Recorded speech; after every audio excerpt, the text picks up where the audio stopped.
Unfortunately, I made an error and realized my Alien Romulus review actually wasn't the full video. Now, I did delete that video because, let's be honest, no one cares about Alien Romulus nowadays. Instead, it's all about Mars Express. Yes, you heard that right, dear viewer. Mars Express is the newest film. This is the directorial debut of French director Jeremy Perdin. I'm definitely butchering that name, and I apologize in advance. It was released last year in France and tells the story of a private detective and her android partner Carlos in the year 2200. Their mission is to track down Roberta Williams, a mysterious hacker who knows something that obviously they don't. Only later they discover that things aren't what they seem as they journey deep within the underground world of cyber hacking, brain farming, corrupt politicians. Earlier in May, I saw the English dub, which was the only released format to the US, which was kind of interesting because normally with an anime or a cartoon that's in a different language, typically you'd get the main language and you'd also get the dub. For some reason, America only got the English dub, but I was fine with it.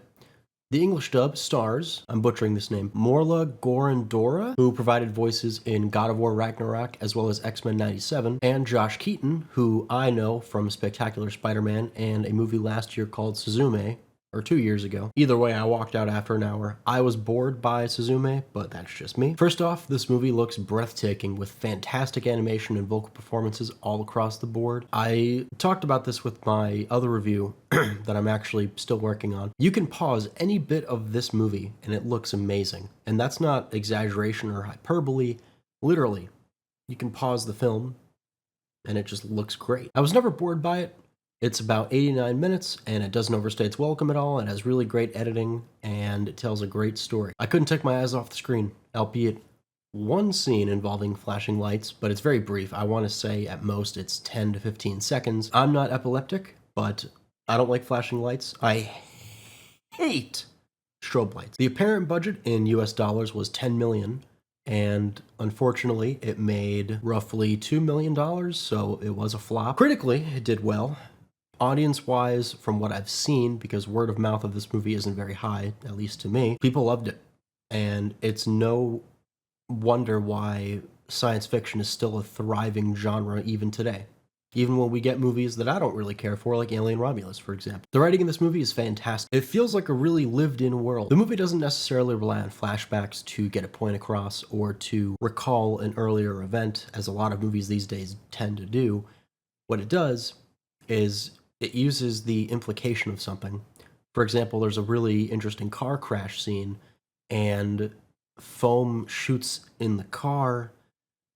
It's essentially like an airbag, if I'm being honest. Part of the road has these pixels that other cars know that there's a hazard in the way, so to obviously drive around it. It's really interesting, and it's a really cool concept, and I love things that you're not told, you're shown.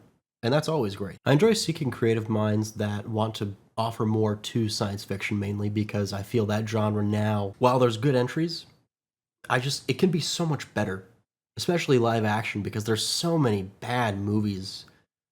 And this isn't just that genre, but it's mainly science fiction movies that I want more from. And this movie definitely delivers. Something to me that's a bummer about this movie is that both times I saw it, it was me and another random person, 2 people in total, for both screenings of this movie. Because I think I did it 2 Saturdays in a row, I want to say. I don't remember the exact time and date, but that's roughly what it was. Something also that was weird is both people sat in the front row, while I usually sit in the back. I thought it was an interesting coincidence. And I don't know if I should blame the marketing for this, because I'm subscribed to Rotten Tomatoes Indie, which usually brings more independent films on my notifications, so I'll be able to check out the newest releases that are coming to theaters or hit streaming at some point. And that's honestly how I found Mars Express, because if I didn't look at the Regal app constantly, then I wouldn't know that this movie was coming out. So I'm in a way thankful. So that's interesting. Now, one gripe I did have when I first saw it, and I maybe saw the trailer too, the character faces, mainly with the humans, wasn't very great to look at. But over the course of the movie, I've slowly found out that the faces aren't bad. They look fine.